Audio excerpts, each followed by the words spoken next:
Example number 11 बना। ठीक है ट्राई कियो, मैक्सिमम बच्चे ट्राई कियो, जो नहीं किया हम उसका कुछ नहीं कर सकते। देखो एग्जाम्पल नंबर 11, ठीक है।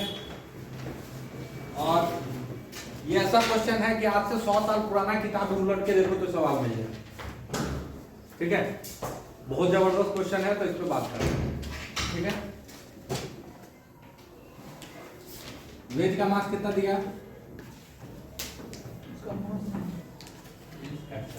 कैपिटल है, मास ही नहीं दिया एक से दिया था और ओए चुप, स्मॉल है।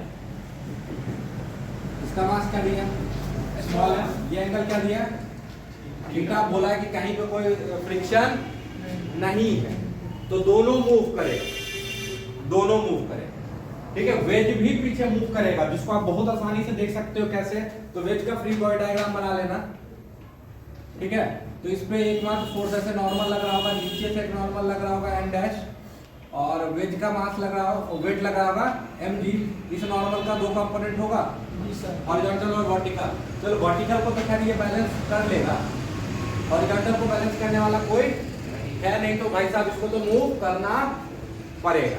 ठीक है, कहीं पे कोई फ्रिक्शन नहीं है। सवाल पूछा है कि वेज के रिलेटिव इस ब्लॉक का एक्सीलरेशन क्या? ठीक है, उसमें क्या माना है? क्वेश्चन मतलब निशान से a0 माना। ठीक है, तो उसको भूल जाते थोड़ी देर के लिए। तो पूछा है कि वेज के रिलेटिव ब्लॉक का एक्सीलरेशन क्या है? तो मान लेते हैं इसके रिलेटिव इसका एक्सीलरेशन AR।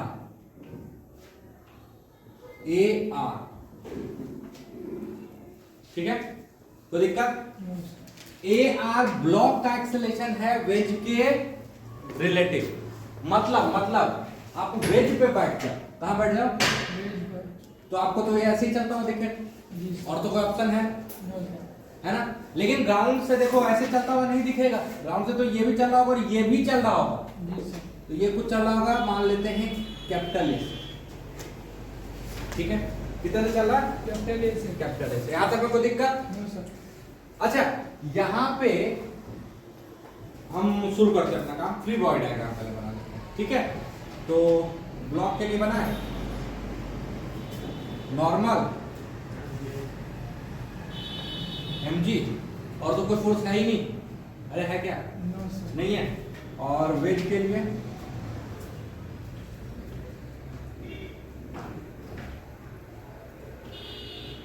थीटा नॉर्मल और mg, और नीचे से नॉर्मल एन डैश। तो दिक्कत? अच्छा, ऐसा करते हैं, इसके लिए ऐसा एक्सिस ले लेते हैं, x y। तो दिक्कत? अरे हाँ ना बोलते जाना। तो ये हो जाएगा mg cos थीटा, और ये mg sin थीटा। अब इस पे हम टाइम नहीं करेंगे, सब फोर्स रिजोल्यूशन अगर आपको नहीं आता तो आप गड़बड़ जाएंगे। ठीक है, ये x एक्सिस है, ये y एक्सिस है। ठीक है, और ये कितने से मूव कर रहा है? वेट के रिलेटिव AR से। तो हम इक्वेशन लिख देते हैं mg sin थीटा बराबर ma r, और इस डायरेक्शन में लिख देते हैं n माइनस mg बराबर 0 बराबर 0। कहीं कोई दिक्कत? अरे कोई दिक्कत? तो लिखो। और इसके लिए लिखेंगे तो ये हो जाएगा n sin थीटा, ये हो जाएगा n cos थीटा। बोलोगे सर इसमें ऐसे क्यों रिजॉल्व किए? तो हमको पता है कि ये तो हॉरिजॉन्टल में मूव कर रहा, तो वर्टिकल में इसका कोई एक्सीलरेशन नहीं है, तो इसके लिए एक्सिस ऐसे मान। ठीक है, x y। अरे कोई दिक्कत? इसके लिए हम लिख देते हैं n sin थीटा इस डायरेक्शन में बराबर मास इनटू एक्सीलरेशन। और इस डायरेक्शन में लिखने का कोई फायदा है नहीं, मोशन से मेरा कोई इंटरेस्ट है नहीं, बट लिख सकते हो। ऊपर एन डैश नीचे N cos theta minus M G बराबर 0। अरे लिख लिए, जल्दी से लिखो।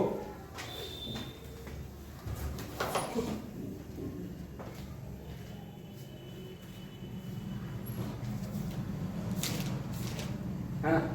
और लिख लेने के बाद इसको काट देना, ठीक है? लिख लेने के बाद इसको काट देना और बगल में लिख देना हम बहुत बड़े गधे हैं। क्यों? जो बोल रहा है कि वही तो कहे तो क्यों कहे? फ्रेम के लिए लिखेगा सर। बिल्कुल बिल्कुल, दिमाग कहाँ? ये हम वेज पे बैठ के क्वेश्चन लिख दिए मस्त, और आप बोले हाँ, जबकि वेज खुद एक्सेलरेट हो रहा है ऐसे। अरे हो रहा है, वेज खुद एक्सेलरेट हो रहा है ऐसे, हो रहा है। तो वेज कैसा फ्रेम? Non inertial frame. और मस्त नॉन इनर्शियल फ्रेम से इक्वेशन लिख दिए और आप भी खुश हो गए, हाँ सर मजा आ गया सर, है कि नहीं? है ना? तो आप गधे हो, इसमें कोई शक है? लिखो और बगल में लिखो कि गलत है, क्योंकि ये क्वेश्चन नॉन इनर्शियल फ्रेम से लिखे हैं। समझ में आया? नहीं तो जो आज नहीं गलती की हो किसी दिन और कर देना एग्जाम में जाके, ठीक है? ये क्वेश्चन गलत है क्योंकि ये नॉन इनर्शियल फ्रेम से लिखा गया है, और यहाँ तो बहुत तेजी तेजी में बता दिए। समझ में आया?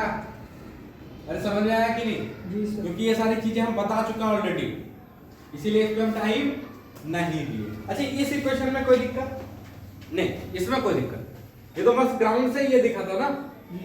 अरे वो ये तो ग्राउंड से दिख रहा होगा ना, हॉरिजॉन्टल मूव कर रहा, तो इसमें कोई दिक्कत नहीं है। ग्राउंड फ्रेम से लिखा गया है, ये मस्त पंगा यहां, ठीक है? तो इसको सही करो।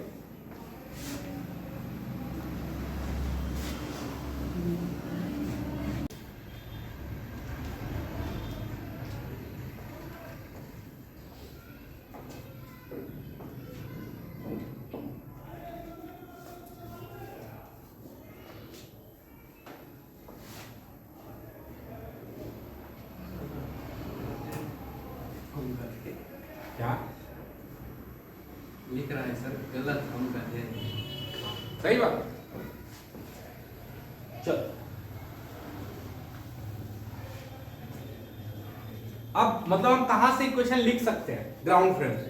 तो that means acceleration of block with respect to ground is basically acceleration of block with respect to wedge plus acceleration of veg.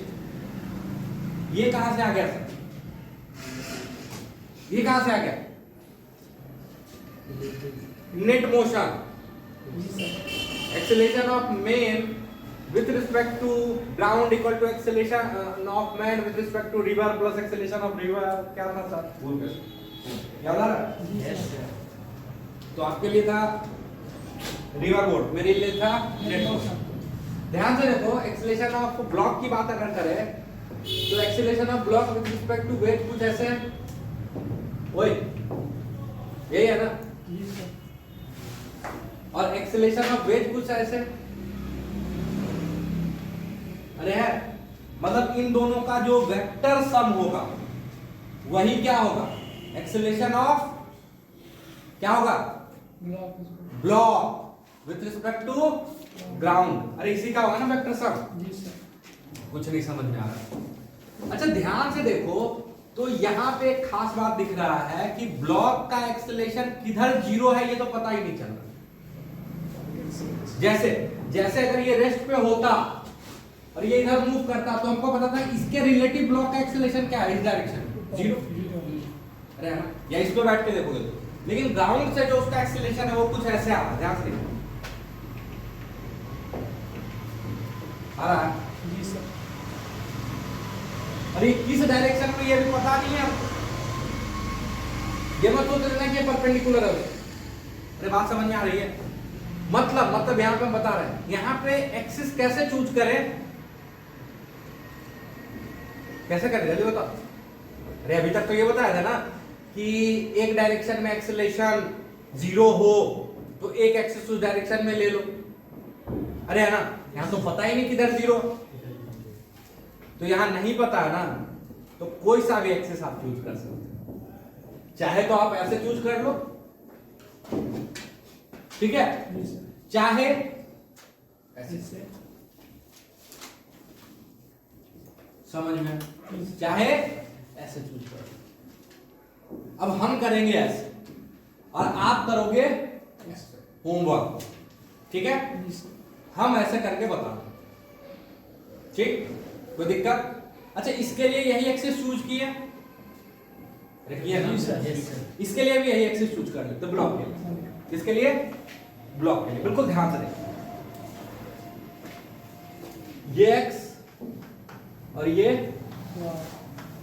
Y, कोई दिक्कत? अरे कोई दिक्कत?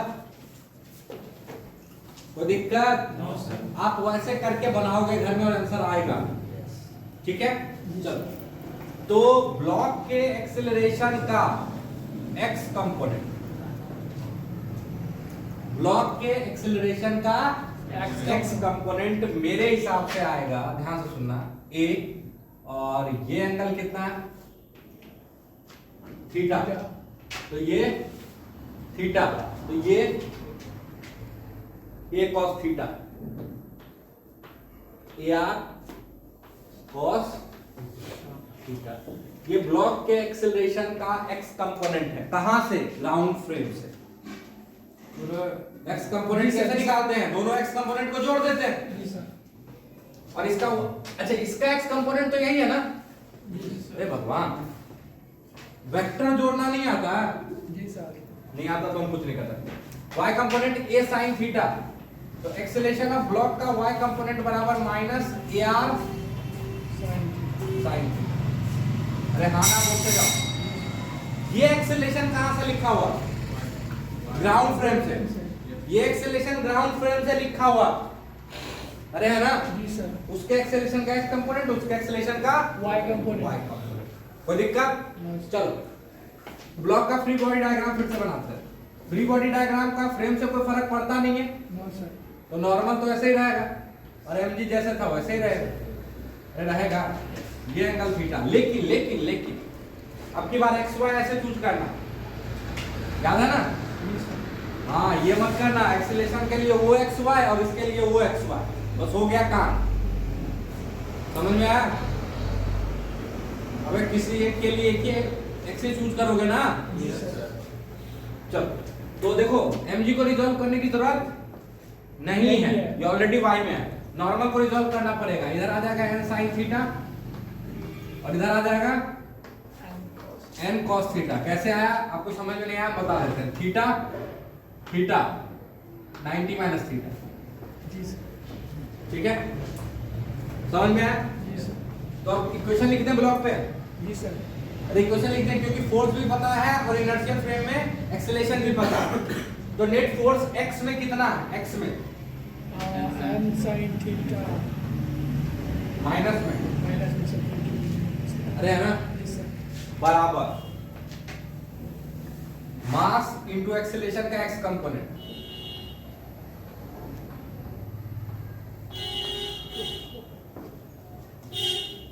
अरे होगा जी सर। पक्का? कुछ समझ में नहीं आ रहा। अरे नेट फोर्स इन x बराबर mass into acceleration in x। Direction का भी ध्यान रखोगे ना? जी sir. Force vector quantity, acceleration vector quantity है, और ये दोनों को हम प्लस ही माने क्योंकि ये प्लस में है, क्योंकि a को बड़ा माने तभी तो a minus A R cos theta लिखे। जी सर। उल्टा भी मान के चल सकते हो, सेम आंसर आएगा, उसमें कोई फर्क नहीं पड़ेगा। नहीं आएगा। और y में इक्वेशन लिखोगे, y में एक मात्र y में फोर्स क्या है? N cos theta minus minus mg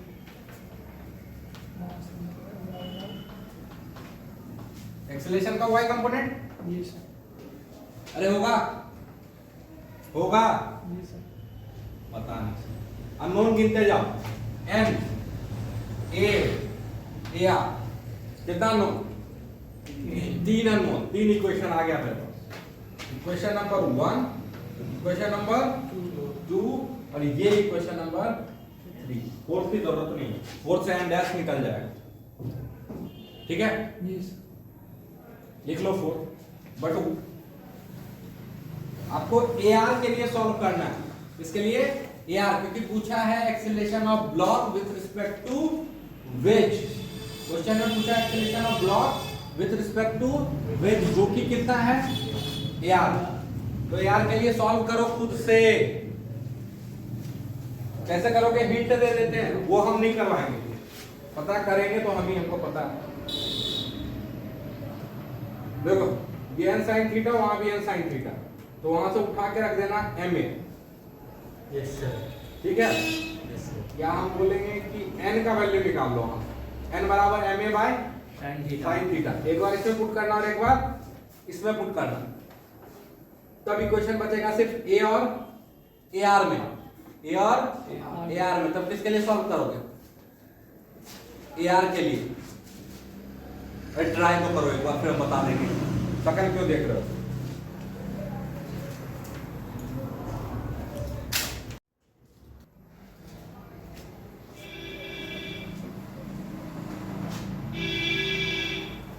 ठीक है, आपसे नहीं हुआ, हम ट्राई करते हैं। ठीक है, चलो ऐसा करते हैं, n का वैल्यू यहां से यूज करते हैं, n बराबर MA by sin theta. ma bye sine theta, और इसको पुट करते हैं पहले इक्वेशन नंबर 1 में। तो 1 में पुट करोगे तो सिर्फ बचेगा ma। Yes sir. ठीक है, यस सर। बराबर m ar cos theta minus m।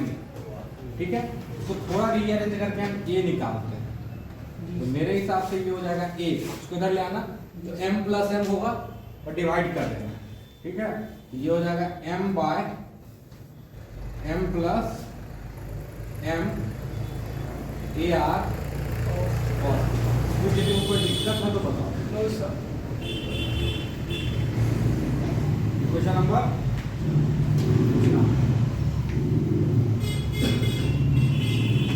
दिक्कत। अच्छा, एचसी वर्मा में ए नॉट कैपिटल ए के जगह पे यूज किया है, ठीक है, और ए आर के जगह पे स्मॉल ए यूज किया। ठीक है, तो उसके चक्कर में मत करो, हम सीधा जानना चाहते हैं कि वेज के रिलेटिव ब्लॉक का एक्सेलरेशन क्या है। ठीक है, सुडो लगाया, हाँ सुडो लगा। ठीक, सुडो तो आता ही नहीं है आपको, कहाँ से लगाओगे? इसीलिए छोड़ दिया। जो लगाया तो गया, याद है ना? जो लगाया सुडो गया, खत्म है कि नहीं?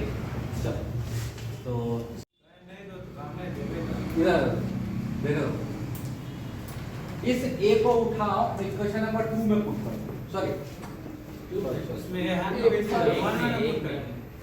वन One use कर. अगर 1 यूज करनी है और इक्वेशन होगा तो नहीं सर, ये वाला नहीं है, ये तो यूज कर ली, ये यूज कर लिए, वो फर्स्ट थर्ड यूज कर लीजिए। ये यूज कर लिए, ये बचा। ठीक है, यस।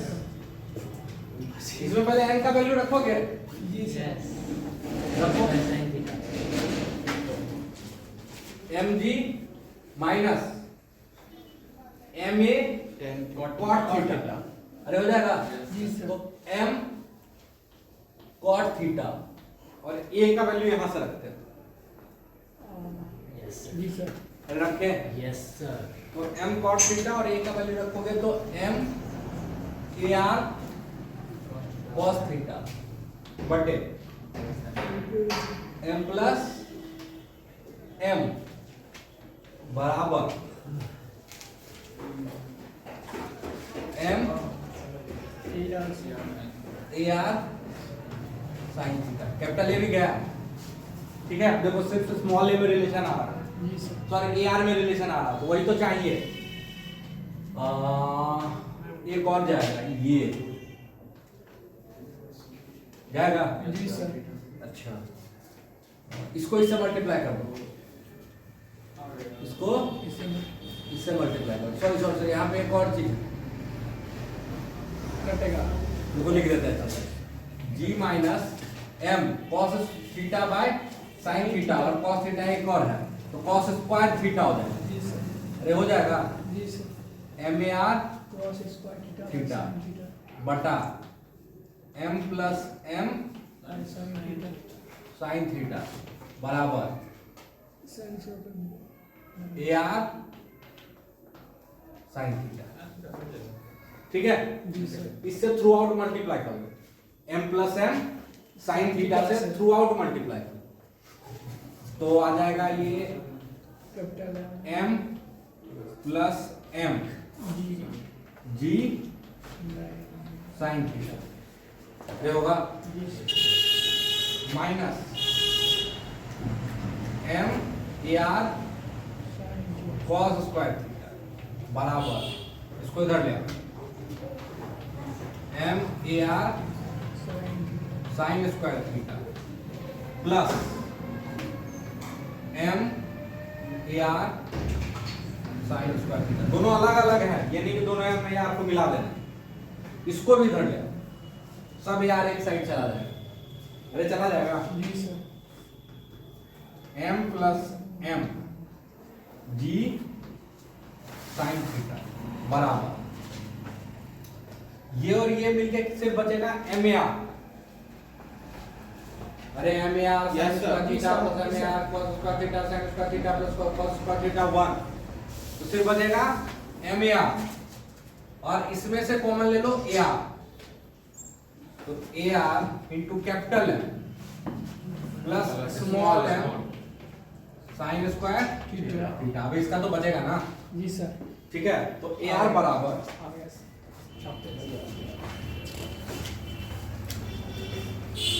m प्लस m जी साइन थीटा बटे m plus m sign square theta, ये आंसर ये है। आंसर है।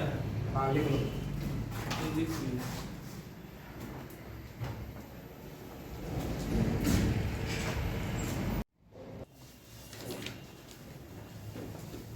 चलो 22 और 23, बिना 22 के 23 होगा नहीं, इसलिए 22 हम एकदम फास्ट करते हैं, सब कर लियो, इसमें कुछ नहीं है, बिल्कुल जब एटूड मशीन पहला दिन पढ़ाए थे वही चीज है ना, इनएक्सटेंसिबल स्ट्रिंग है, लाइट पुली है कि नहीं है। तो पहला सवाल क्या पूछ रहा है, find the distance travelled by the first block in first 2 second, तो इसके लिए कुछ नहीं है, देखो इधर हो जाएगा mg, इधर हो जाएगा mg, इधर टेंशन t और इधर भी टेंशन t, ये बड़ा है तो इधर एक्सेलरेशन a और इसका एक्सेलरेशन इधर a, उल्टा भी मान लोगे कोई फर्क नहीं पड़ेगा, अरे पड़ेगा क्या no sir.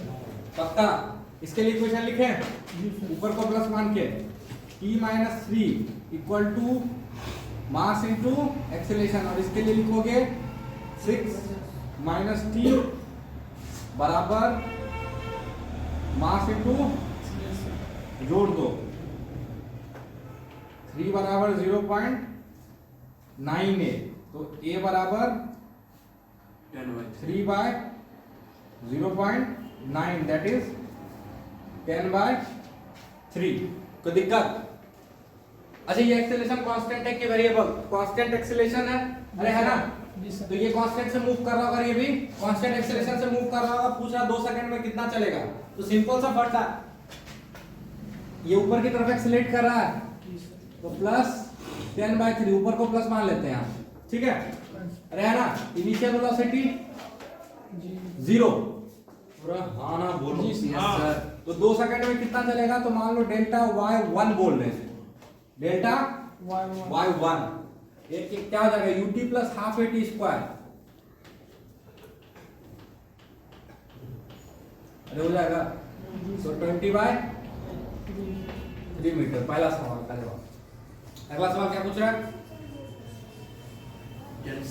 Tension in the string, तो यहाँ पे पुट करो टेंशन का वैल्यू किसी में, तो T बराबर 0.3a इंटू सॉरी प्लस 3,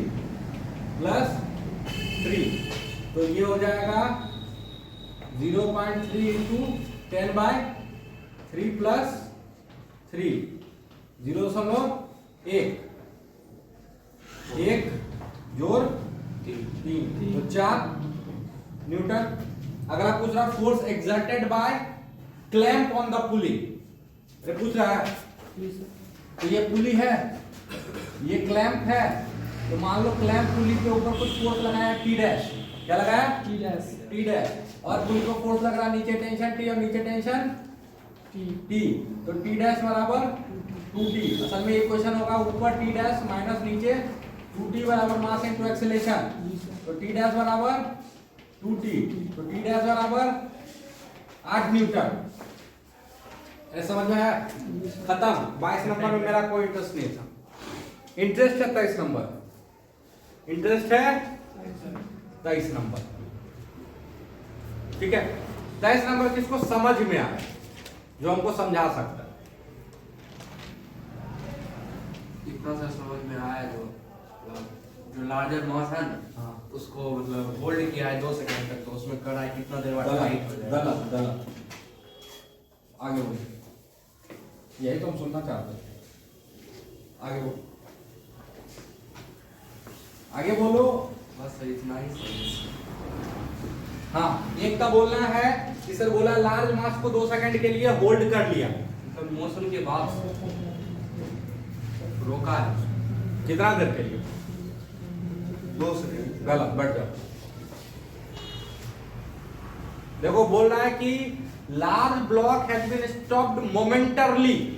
ध्यान से सुनो, उसमें क्या लिखा हुआ, मोमेंटरली वर्ड यूज किया, मोमेंट और एक movement for a moment, after 2 second, after 2 second of the start of the motion. मतलब जब मोशन शुरू किए, ध्यान से सुनना, तो ये 0 से स्टार्ट किया, ये भी 0 से, और ये दोनों एक्सीलरेट हो रहा, तो दोनों का रफ्तार कांस्टेंट होगा क्या? नहीं, वो समय के साथ बदलेगा। इसका रफ्तार ऊपर की तरफ बढ़ रहा होगा और इसका नीचे की तरफ, लेकिन दोनों बराबर रहे, दोनों बराबर रहेगा। नहीं तो रस्सी क्या हो जाएगा, स्लैप हो जाएगा या टूट जाएगा। याद आ रहा है? जी सर अगर ये ज्यादा चल लिया और ये कम चला तो रस्सी ढीला हो जाएगा, जी सर अगर ये ज्यादा चल लिया ये कम चला तो रस्सी टूट जाएगा। जी सर बता चुके। बोला कि 2 सेकंड के बाद अचानक से इसको पकड़ा और छोड़, फिर से सुनो, 2 सेकंड के बाद इसको पकड़ा और छोड़ दिया फॉर अ मोमेंट, एक मोमेंट के लिए, 2 सेकंड के लिए नहीं। बोला जब कहानी शुरू हुआ उसके 2 सेकंड के बाद इसको पकड़ा और छोड़ दिया। समझ रहे हैं? अरे समझ रहे हैं? इसका क्या इफेक्ट होगा पता है? इसका इफेक्ट होगा कि जैसे आप इसको पकड़ोगे, इसके पास तो कुछ वेलोसिटी है, और जैसे इसको पकड़ोगे तो ये जैसे थोड़ा सा ऊपर जाएगा रस्सी हो जाएगा ढीला। क्या हो जाएगा? ढीला ढीला। बोले रस्सी फिर से कब टाइट हो जाएगा, कब टाइट होगा पता है? जैसे रस्सी ढीला होगा उसके बाद मान लो ये चला S1, कितना चला? जैसे मान लेते डेल्टा Y1, डेल्टा Y1, और ये चला डेल्टा Y2। जैसे ही डेल्टा Y1 और डेल्टा Y2 फिर से बराबर हो जाएगा, रस्सी फिर से टाइट हो जाएगा। नहीं समझ में आया? फिर से बोल, फिर से बोलते हैं, हमको पता नहीं समझ में आएगा। थोड़ा सा अच्छा सवाल। बोला कि 2 सेकंड के बाद इसको रोका और छोड़ दिया, रोका और छोड़ दिया, तो रोकोगे तो इसकी वेलोसिटी तो 0, और इसके पास कुछ तो वेलोसिटी थी ना, वो निकालेंगे। मान लो इसकी वेलोसिटी हो गई थी v, कितनी हो गई थी? v, और इसका भी क्या था? v, क्या था? v। पहले ध्यान सुना, 2 सेकंड के बाद कोचिंग में जैसे इसको रोके और छोड़े, इसका रफ्तार कोचिंग में जो ये जाता है मतलब क्लास 5 तक वाला में है, और इसका तो कुछ रफ्तार है, ये जैसे थोड़ा सा ऊपर जाएगा रस्सी हो जाएगा ढीला। कोचिंग में आना है, अरे हो जाएगा? ठीक है? नहीं होगा। जी सर। अरे ये यही रहा कि आगे थोड़ा सा चल लिया तो रस्सी तो लूज हो गया, बहुत ज्यादा नहीं लेकिन लूज हो गया, टेंशन 0 हो गया। अब क्या होगा पता है? अब इसके बाद वेलोसिटी v ऊपर है और टेंशन तो है नहीं, तो इस पे एक बार फोर्स कौन लग रहा है? Gravity g। अच्छा ये ऊपर जाएगा कि नीचे है? ऊपर जाएगा। अरे वेलोसिटी ऊपर है, समझ में आया? अच्छा ये इसको जब छोड़ोगे तो इसके एक बाद फोर्स ग्रेविटी का, तो इसका भी एक्सीलरेशन नीचे जी। दोनों का पोजीशन एक जैसा नहीं है, इसके पास वेलोसिटी के साथ एक्सीलरेशन, इसके पास 0 वेलोसिटी के साथ एक्सीलरेशन। अरे है ना? अब क्या होगा? मानेंगे कि 30 सेकंड के बाद रस्सी फिर से टाइट हो जाएगा। क्या मानेंगे? 30 सेकंड के बाद रस्सी फिर से टाइट, और कब टाइट होगा पता है? जितना देर में 30 सेकंड में अगर ये डेल्टा Y1 चला और ये डेल्टा y2 चला, जब दोनों बराबर होगा जितना रस्सी ये छोड़ेगा उतना ही फिर ले लिया तो रस्सी क्या हो जाएगा फिर से अरे टाइट हो जाएगा। यही इसका कॉन्सेप्ट है, यही इसका कॉन्सेप्ट है। तो 2 सेकंड रोका नहीं गया, समझ में आया? अच्छा, कितना एक्सेलरेशन से स्टार्ट किया था? 10/3 से। अरे निकाले एक्सेलरेशन, अरे किया था ना। तो 2 सेकंड के बाद इसका वेलोसिटी हो जाएगा 20/3 और इसका 20/3। अभी रोकने से जस्ट पहले, रोकने से जस्ट पहले कोई दिक्कत? अरे कोई दिक्कत? जैसे रोके इसका रफ्तार 0 और इसका तो 20/3। जी सर। अच्छा, इसका एक्सीलरेशन नीचे 10 और इसका भी एक्सीलरेशन नीचे 10। कोई दिक्कत? अरे हाँ ना बोलते जा। जी ठीक है, माने कि t सेकंड के बाद क्या हो गया? रस्सी फिर से टाइट। तो t सेकंड में माने ये कितना चला? तो डेल्टा y1 चला। कितना चला? Delta y1। तो लिखो डेल्टा y1 कितना हो? यहाँ पे हम लेंथ निकाल रहे हैं, मैग्नीट्यूड चाहिए हमको। क्या चाहिए? मैग्नीट्यूड चाहिए। ठीक है, तो डेल्टा y1 कितना आ जाएगा?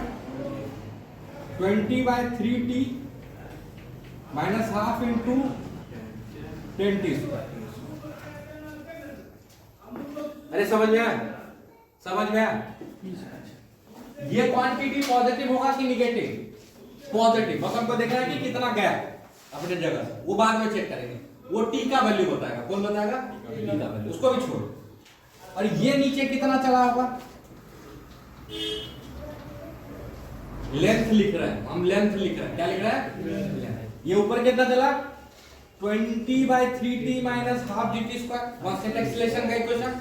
और ये 0 से स्टार्ट किया तो हाफ 10t स्क्वायर। यहाँ पे बच्चे क्या गलती करते हैं? यहाँ भी माइनस, यहाँ माइनस लिख के बराबर करके कट जाता है। ठीक है, गलती मत करना। यहाँ लेंथ लिख रहा है कि कितना ये दूर ऊपर चला और कितना दूर नीचे चला। तो ये मैग्नीट्यूड यही होगा ना? जी सर। बराबर तो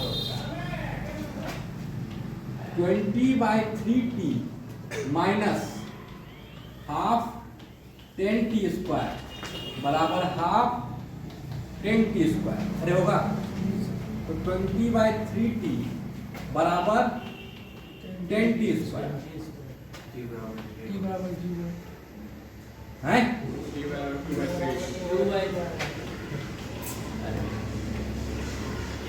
रोकने के 2/3 सेकंड के बाद फिर से रस्सी टाइट हो जाएगा। फिर से रस्सी टाइट हो जाएगा। सर बोले जीरो काटो ना, उसको जीरो चेक कर लो कि 0 नहीं है, कहीं से कहीं मत लपेटो। तो हम काटे हैं इक्वल टू 0, तो इक्वल टू 0 पे तो नहीं होगा ना फिर से टाइट। तो इसलिए टी काट दिए। इक्वल टू 0 पे लेकिन टाइट होगा पहले से। टाइट था इसलिए। जी सर। और जब छुआ फिर छोड़ा।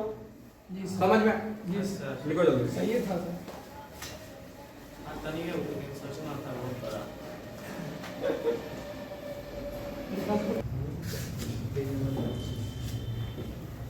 पेज नंबर भी बताते हैं। Page number 25। ठीक है, 25 का 1.82। छापा लगता। ठीक है, 1.82 जल्दी ट्राई करो। ही मत 1.82 कैसे का फिगर यहाँ था, ये देख रहा था इसको। उसमें एक वेज है, वेज पे ब्लॉक है, ब्लॉक में रस्सी बंधा हुआ। ठीक है, वेज है, ब्लॉक है, रस्सी है। नहीं मिला? जी सर। तो ये है ये जी सर। पेज नंबर 25 आप निकालो ना। ये है ये।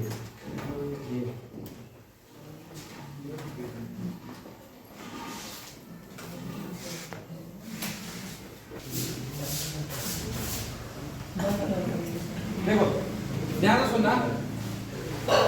अगेन कंसेप्ट भी यूज कर सकते हो, लेकिन यहाँ रिलेटिव फास्ट कर देगा आपका काम। देखो बताते कैसे। मान लो इसके रिलेटिव इसको देख रहे हैं हम यहाँ बैठ के पुली पे। कहाँ? पुली। और इसका एक्सेलरेशन मान लिए a। क्या मान लिए? a। ये तो ऐसे ही मूव करेगा और तो ऑप्शन है नहीं। अरे हाँ ना बोलते जाओ। ऐसे मूव करेगा ना। ब्लॉक नीचे स्लाइड करेगा और ये इधर मूव करेगा आगे। इसके रिलेटिव ब्लॉक पक्का ऐसे मूव कर रहा है। तो मान लिए यार इसके रिलेटिव ग्राउंड से कैसे मूव कर रहा होगा वो हमको नहीं पता, लेकिन इसके रिलेटिव तो पक्का ये स्लाइड ही कर रहा होगा नीचे। तो इसके रिलेटिव कितने से स्लाइड कर रहा होगा? AR किससे? AR। लेकिन क्या ये आदमी इसके लिए NLM लिख सकता है, न्यूटन्स लॉ ऑफ मोशन? नहीं, है ना? नहीं। तो हम क्या करेंगे, पहले ब्लॉक का एक्सेलरेशन ग्राउंड फ्रेम से निकालें। किस फ्रेम से? Ground frame. वो भी बहुत आसानी से निकलेगा। ध्यान से सुना, जैसे ही आप इस पे बैठोगे तो ये चलता हुआ नहीं दिखेगा, रादर देन ये ए से चलता हुआ दिखेगा। अरे समझ में आया? जैसे ही आप इस पे बैठ गए तो ये दीवार ऐसे चलता हुआ दिखेगा। अच्छा, आप लॉजिकली आप सोच सकते हो, हम यहां बैठे, ये ए से चल रहा है और ये AR से चल रहा है ना? रस्सी का लंबाई बदल सकता है, बदल सकता। तो जितना रस्सी के पास आ रहा होगा उतना ही रस्सी नीचे ले जा रहा हो। जी सर। नहीं समझ में? देखो रिलेटिव कितना फास्ट कर रहा है। अरे अगर ये x खिसकेगा दीवार, अरे इस पे बैठे आदमी को दीवार चलता हुआ दिखेगा ना, दीवार x खिसकेगा तो रस्सी कितना तो छोटा होगा, तो रस्सी तो छोटा हो नहीं सकता, ये x से नीचे चला गया होगा।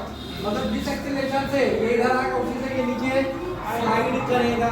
यानी हम लिख सकते हैं AR का मैग्नीट्यूड A के बराबर हो। अरे होगा? जी सर। मतलब ब्लॉक का एक्सीलरेशन हम ग्राउंड से देखेंगे तो कुछ ऐसे दिखेगा, इधर AR। अच्छा, acceleration of block will be acceleration of block with respect to wedge plus acceleration of wedge। जी सर। अरे दो वेक्टर को जोड़ना है ना फिर से, तो वेज के रिस्पेक्ट में इसका एक्सेलरेशन कितना है? 1। और वेज का एक्सेलरेशन कितना है? 1। अरे है ना? तो यही किसका एक्सेलरेशन है? इन दोनों का सम ही किसका एक्सेलरेशन है? ब्लॉक का वेज। वेज का ये है और वेज के रिलेटिव ब्लॉक का ये है, तो दोनों का सम क्या होगा? ब्लॉक का एक्सेलरेशन। अरे समझ में आया? चलो, तो अब तो बस एक काम बचा, फ्री बॉडी डायग्राम। अरे समझ में आया? तो ब्लॉक के लिए पहले बनाते हैं। ये एंगल अल्फा, ये नॉर्मल, ये mg, ये टेंशन, और तो कोई फोर्स है नहीं। No sir. अरे समझ में आ रहा है? अच्छा, इसका एक्सेलरेशन किस डायरेक्शन में 0 है ये भी पता नहीं चला। तो देखो ना, इसका एक्सेलरेशन इन दोनों का सम है। ऐसा करते हैं, हॉरिजॉन्टल को xy ले लेते सिंपली। अरे है x y,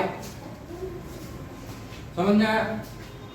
तो इस एक्सेलरेशन को भी तोड़ना पड़ेगा।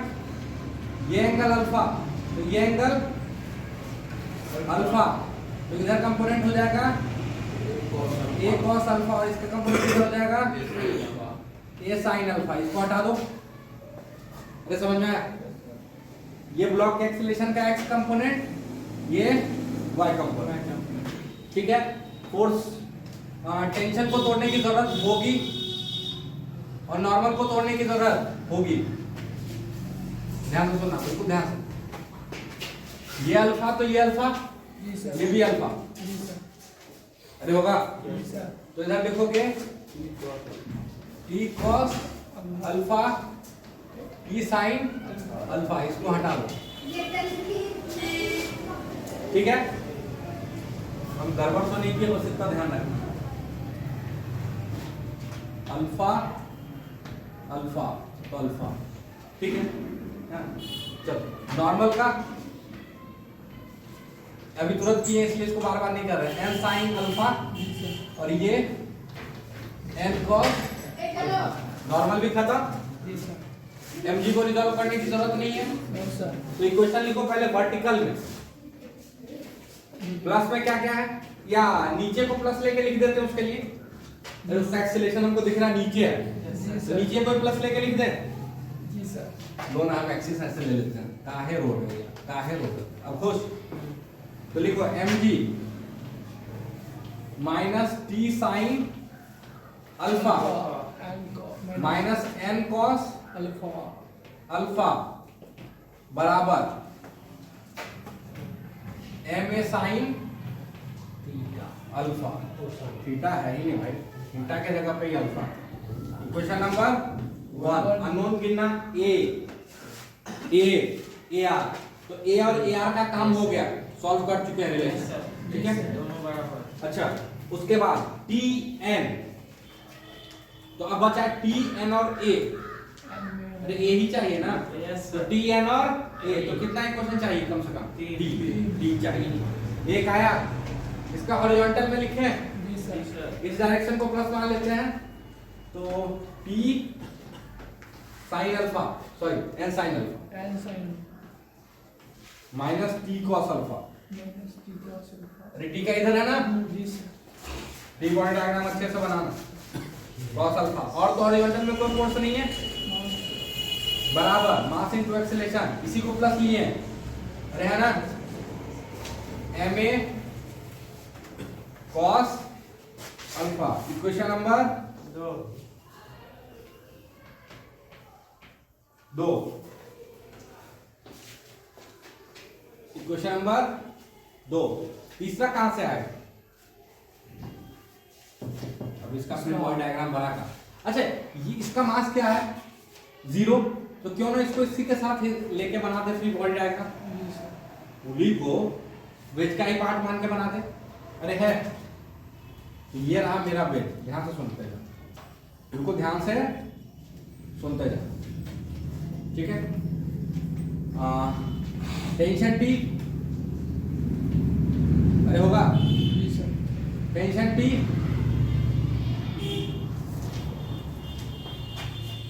जो पुली का बनाए हो जी वही तो कर रहा है।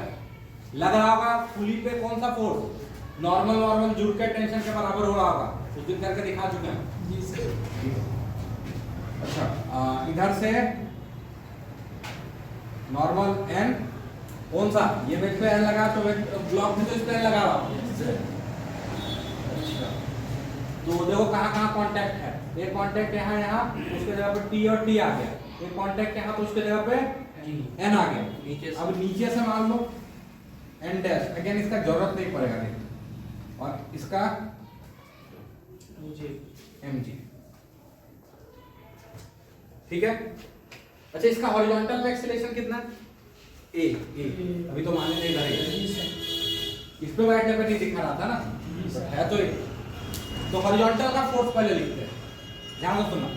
ये n, तो ये हो जाएगा n sin अल्फा, और ये n cos अल्फा। आप बोलोगे सर आप इतना फास्ट कैसे लिख लिए? दिमाग से।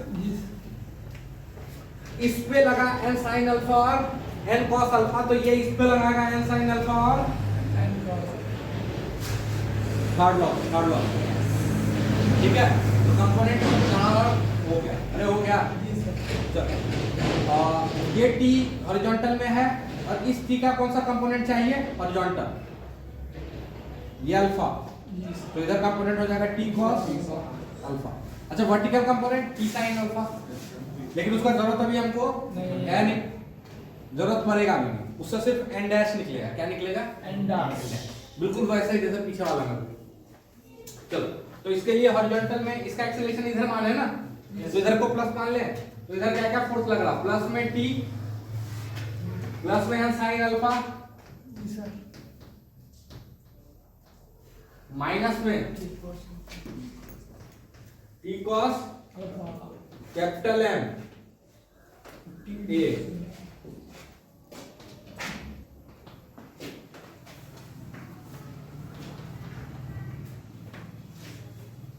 ठीक है, 3 अननोन, 3 इक्वेशन हम सॉल्व नहीं कर, अभी तुरंत करके दिखाएं ऐसा ही। ठीक है, इसमें निकालना क्या है? कैपिटल ए, समझ में आया? तो पहले टी को हटाओ, फिर नॉर्मल को हटाओ, उससे उसका क्या हो जाएगा? Sir capital A. अरे है ना, अरे है ना, पक्का। तो एक सवाल होमवर्क में पहले लिख लो एरोडोम का, एक और दिए थे शायद, दो सवाल दिए थे एरोडोम का, मार देंगे। 1.77 77 की 74 77 इधर है। तीन था सर, ईटा वाला Acceleration of rod A and रॉ ही रॉड जो sir Rod and which we in बीच में फंसा हुआ है। figure 120. Yeah. तो चलो छोड़ो 1.74 लिख लो। यूरो का 1.47 ठीक है। और कल हम स्टार्ट करेंगे स्प्रिंग फोर्स। छोटा सा टॉपिक है, एक दिन में खत्म हो जाएगा। ठीक है, उसके बाद फ्रिक्शन, एक दिन में स्प्रिंग फोर्स कुछ नहीं। तो स्प्रिंग फोर्स और उसके बाद फ्रिक्शन। फ्रिक्शन में अच्छा टाइम लगेगा और सबसे टफ फोर्स वही होने वाला है। मैकेनिक्स का जो सबसे परेशान करने वाला फोर्स है वो होगा फ्रिक्शन। ठीक है, हाँ, तो उसमें ध्यान देना पड़ेगा। टेंशन तो बहुत आसान था, है कि नहीं? कल पता चलेगा टेंशन कितना आसान है।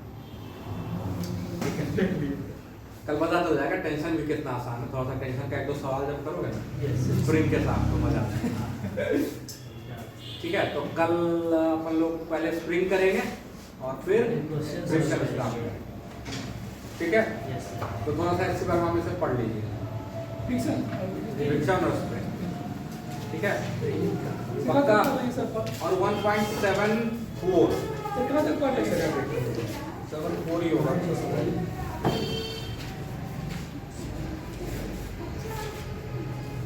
हाँ 1.74 ठीक है। और उसका पिक्चर है 1.17। बाद में मत बोलना कि सर फोटो अलग देख लिए क्वेश्चन अलग देख लिए। उसका फोटो है 1.17। ठीक है, क्वेश्चन है 1.74। ठीक है, लिख देता है फोटो। अब वहां पे लेकिन वो आपको दिखता नहीं ना, लिख दो सब कुछ देता। हाँ, यूरोडोप का 1.74 नहीं दिखता आपको। हम बोले तो नहीं दिखता, अभी बता दिए तो समझ में आ गया। और कुछ सवाल है कर लेना, ठीक है, सब आसान। एचसी वर्मा में भी सब सवाल है ना। 1.72 कर लेना तो दोनों का हो जाएगा ना। एचसी वर्मा वो दोनों हो जाएगा, तो अलग से करने की जरूरत नहीं। 1.72 1.73 ठीक है, मतलब 1.15 फिगर, 1.16 फिगर और 1.17। देखो 15 और 16 देख के आपको लगेगा कि एचसी वर्मा का सवाल है जी सर। ठीक है। तो वर्मा जी भी तो अच्छे अच्छे जगह से उठाए हैं सवाल। जी सर।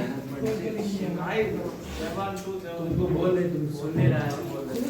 ठीक है, तो ये कर लीजिएगा जरूर से जरूर। बाकी बचा पेज, पेज देना। अरे पेज देना, पेज न्यूटन्स लॉ का पेज। जी सर। 72 73 74 तो बना। हाँ, स्क्रीन कहाँ है सर? पेज में लिखो होमवर्क। अच्छा, इस सैटरडे को हम 1.5-2 घंटा का क्लास लेंगे। पूरा आपका काइनेमेटिक्स में जो डाउट होगा पूछ लीजिए, इससे ज्यादा मौका नहीं दे सकते। Yes sir. ठीक है, सैटरडे को हाँ। नहीं, क्या क्या सर? इसमें आप पेज 1 2 3 बनाना 4 लगभग क्वेश्चन किया हुआ है। ठीक है, जी सर। कर लोगे थोड़ा सा कॉन्फिडेंस आएगा। सर होमवर्क देते हैं आपको। हाँ, सब कर लेना। 4 तक 4 ही पेज था ना। Statement to speak for. हाँ, कर लेना। छोटा छोटा सवाल है, ठीक है। कल ही नहीं करने का, ये नहीं बोले कि कल ही कर लेना। जितना हो सके आज करना, ठीक है। आज कम से कम 2 पेज तो कर ही निपटा ही सकते हो। पहला पेज हम बना ही दिए, ठीक है। हाँ, पेज नंबर 2 और 3 कर लेना आज, है ना। चल कल कर लेना, ठीक है। तो दिक्कत नहीं मिला। पक्का हाँ निकल। तो इतना करके कल आइए।